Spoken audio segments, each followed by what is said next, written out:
You guys, today we're going to be talking about what you guys saw in the thumbnail: Deshaun Watson, the Houston Texans, Dak Prescott, and the Dallas Cowboys, and Baker Mayfield and the Cleveland Browns. One of my good friends brings up these three topics, or I should say six, comparing the three teams and the three quarterbacks a lot. And as a Cowboys fan, it's hard when people bring these topics up. And today, that's what we're going to be talking about. I'm going to be debunking everything that people believe about the Browns, Baker Mayfield, and on the other side. Even things why people blame Dallas for everything, or people blame Dak for what happens to Dallas because they don't want to follow the narrative because they don't want to get him paid. So, roll the intro.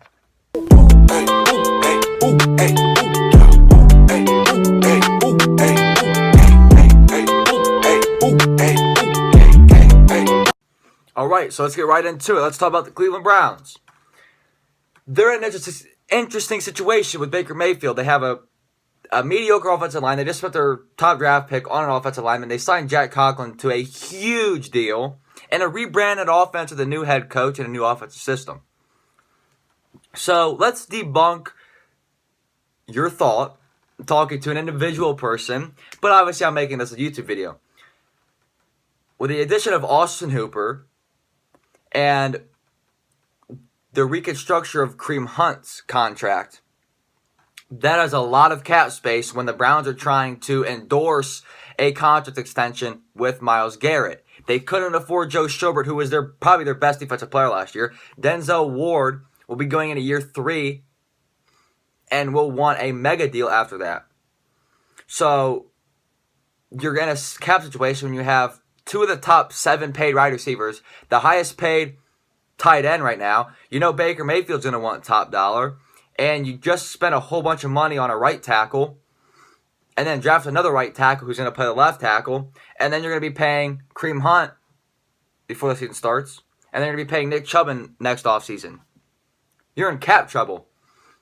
His first start, 22 touchdowns, 21 interceptions for Baker Mayfield on third downs, the most important down of any football team on any quarter.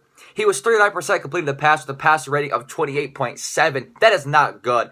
31st on completion percentage on third down, and dead last on passer rating on third down, having 6 turnovers, whether it was a fumble or interception. Also, people always say, well, Odell dropped a lot of passes, Jarvis Landry dropped a lot of passes. Yes, a percentage of 2.3% of targets to either Odell or Jarvis Landry were dropped. A very small chance. Okay? On third downs, they received 80% of the targets with Odell and Jarvis Landry. 80% of the targets. And only a drop percentage of 1.3. So they didn't drop the balls on third down. There may have been 2 or 3. But 2 or 3 isn't the 120 third down pass attempts. It just doesn't work that way. Also, that's also a coaching problem. You can blame the coaching staff and Freddie Kitchens and his offense only running the ball 23% of the time on third downs. The defense was very, very good on third downs. It was just their run defense was very, very poor, and their deep pass defense with Greedy Williams not having the ability to make tackles in the open field. That's just a rookie corner. That's why he fell into the second round, and that's what you're going to get, and it'll only get better. So that is debunks. Baker Mayfield had a lot of problems reading the field. He was a one-look quarterback. He would look at a receiver if they're playing zone. Like, if you're a defense, you're going to run zone against Baker Mayfield. He's a one-read quarterback. He's going to look at Odell before the play starts. He's going to throw it to Odell, and that corner is going to pick it off, or whoever's in that zone coverage, or whoever Odell is in his area.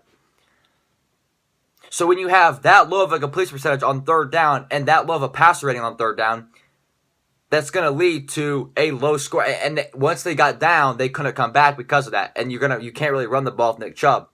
So that just debunks that. So let's talk about Kevin Stefanski, how he's going to affect Baker Mayfield. All right.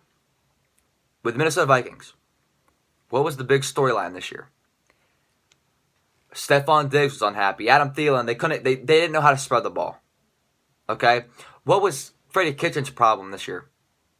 He didn't know how to spread the ball. Odell wasn't getting the ball enough. Jarvis Landry wasn't getting the ball enough. Why isn't Nick Chubb getting the ball? He didn't know how to use Kareem Hunt. So you have a guy that struggled to pass the ball around to different people. And let's look. Adam Thielen, we can make the argument, is better than Jarvis Landry. At least in 2019. we can make the argument that Stephon Diggs is better than Odell Beckham in 2019. Okay?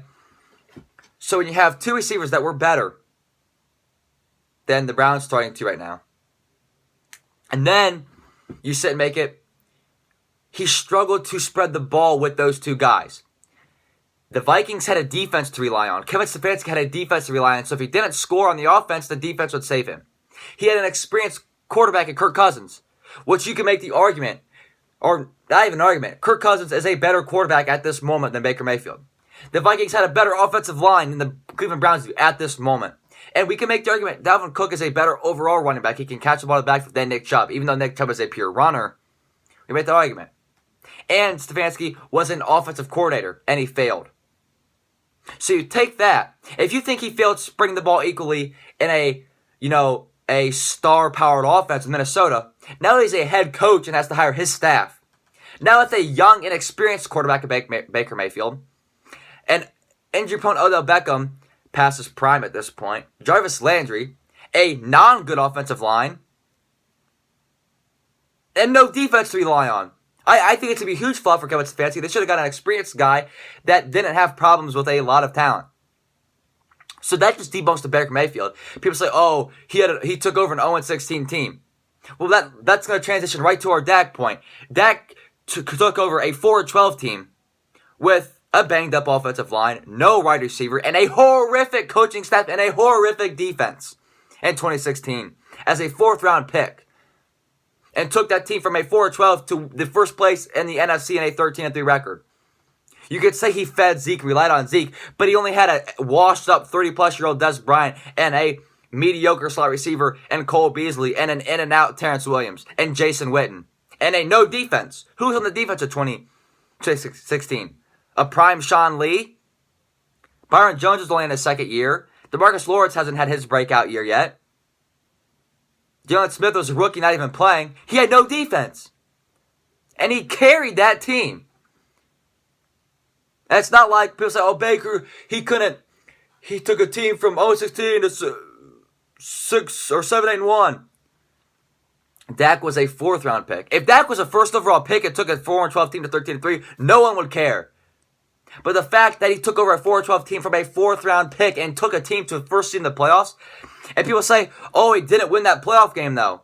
Aaron Rodgers. If Baker Mayfield were to almost beat Aaron Rodgers, okay, so let's be honest. If Baker Mayfield, as a rookie, for first overall pick, which he is, and he went to won the AFC North, went 13-3 and was first place in the AFC to begin with, and almost beat Aaron Rodgers in the playoffs, the world would be like, oh my gosh, Baker Mayfield's the next Brett Favre, he's the next Aaron Rodgers, the next Tom Brady.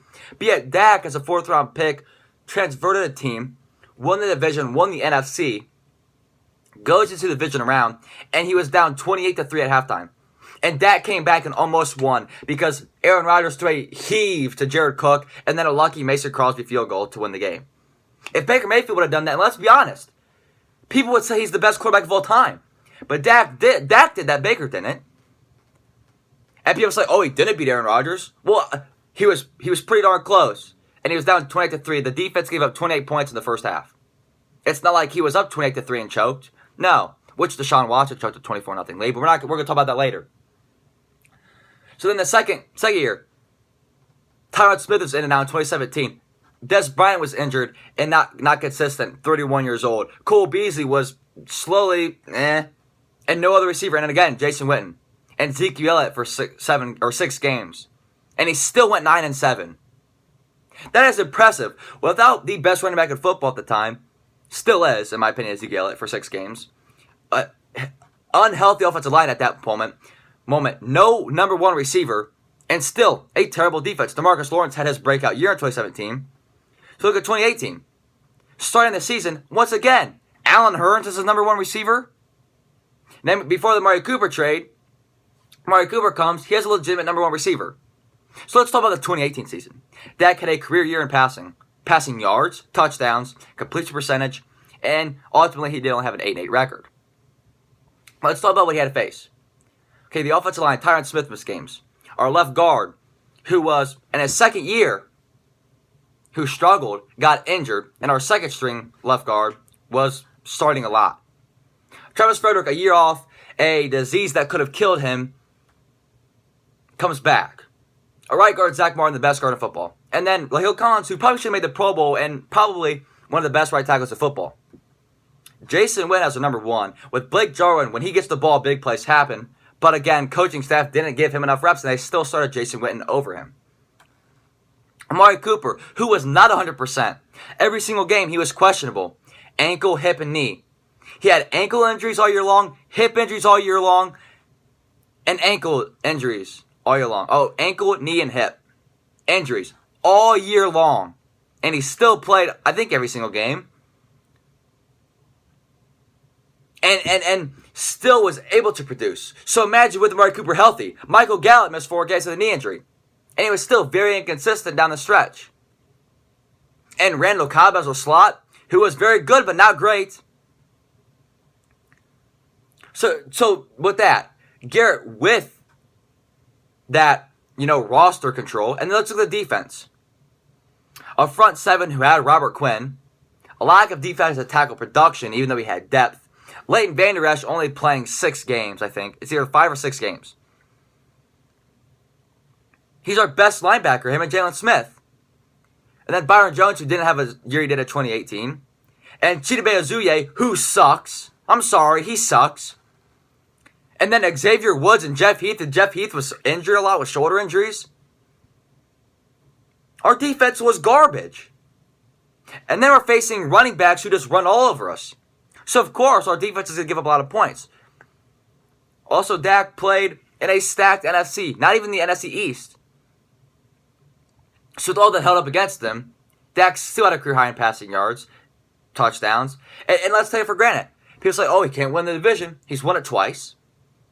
Since coming into the league, Dak Prescott has the most wins in football. The most wins. He has the second most passing yards. The only one who has more, Tom Brady. He has the best completion percentage of all time throughout a quarterback's first 4 years. He has the most touchdowns for a quarterback throughout his first 4 years. And the second most passing yards from a quarterback within his first 4 years. The only person who has more is Drew Brees. He has the best passer rating for a quarterback in his first 4 years. The only 2 quarterbacks that are higher than him, who have been, since it's been recorded, Joe Montana and Dan Marino. All that right there shows Dak is an elite quarterback, the only thing he has. And let's look. Brett Favre was 0-6 when his defense allowed 30 plus more points. Let's look at the Green Bay game. In 2016, 31 points our defense allowed. We lost that game. We still scored 28. Last year, Garrett against the Rams, we allowed 31 points. It was 31-22. We lost that game. The game against Seattle, we won 24-22. A lot of points. Look at Joe Montana when his defense allows 30 or more points. He's 1-6. Let's look at Tom Brady when his defense allows 30 or more points. He's 2-7. Aaron Rodgers when his defense allows 30 or more points. 2-9. Or not 2-9, 2-2. I'm sorry. Not 2-9. But that's why I was bringing this up. Dan Marino in the playoffs when his team allows 30 or more points. 0-9. That's where I got the 9 from. I'll see it Dan Marino. So I stumbled up a little bit. Dak has done tremendous jobs, and if Baker Mayfield has had a lot more help. He was a number 1 overall pick. He was the better prospect. He has 2 number 1 receivers. David Njoku, a somewhat young defense to build around. Dak coming in had no number 1 receiver. An injured team all around and no defense to rely on, and Jason Garrett as head coach. And then let's go to Deshaun Watson. People bring up the argument, well, why is he in the conversation? Well, people always say the better number 4. I believe Dak is the better number 4, whatever. But Deshaun Watson, so about it. Yeah, about an average offensive line. DeAndre Hopkins, a decent tight end core. Carlos Hyde and Duke Johnson Jr. at the running back position. Kenny Stills and Will Fuller. Will Fuller's not great, but I really like Will Fuller. I think he's going to hopefully 1 year breakout. And a reliable defense. With a front 7 that is tremendous with J.J. Watt and Whitney Merciless. And the secondary is bad, I give that credit. But Deshaun Watson has not done anything in a terrible division. People say, oh, Dak's in an easy division. The Eagles won a Super Bowl in 2017. They're not that bad. The Giants were a 11-5 team just 3 years ago. It's not like they're a garbage team. The Redskins were 7-2 in 2018 before Alex Smith went down.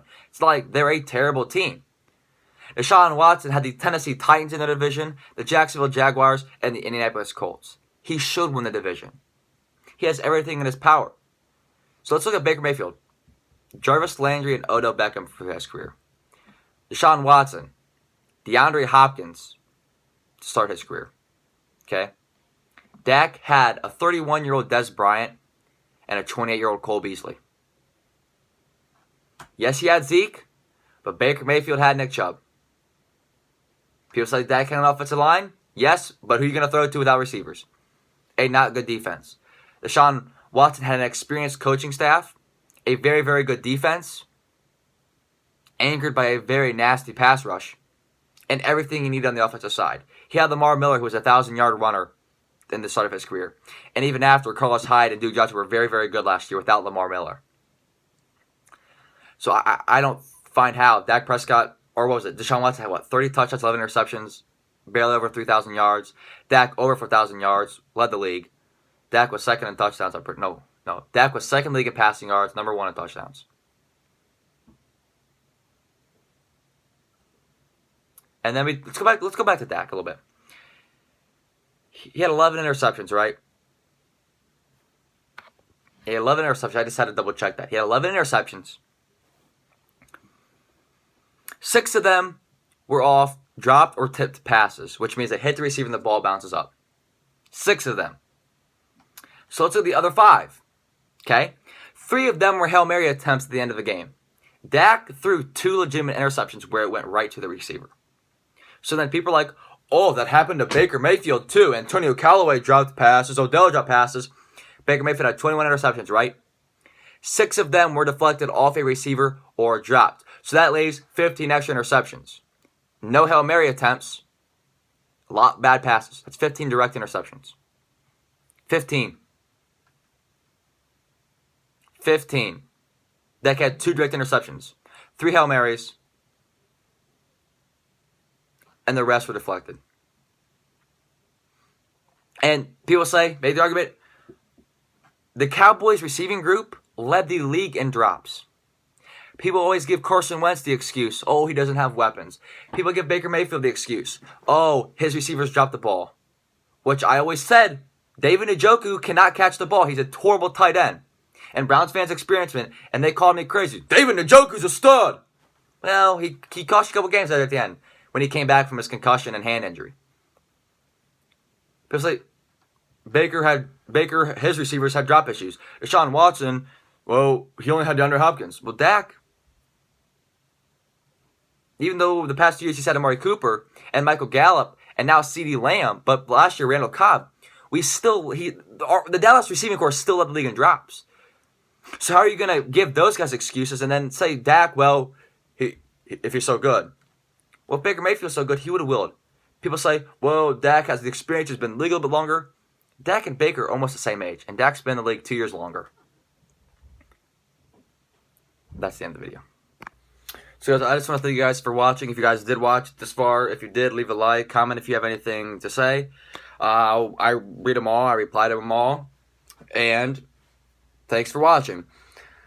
I have a bunch of videos coming out the next couple days, a bunch of NFL free agency videos. I've been working hard on them. So that's why I haven't uploaded the past 4 days. But yeah, thanks so much for watching.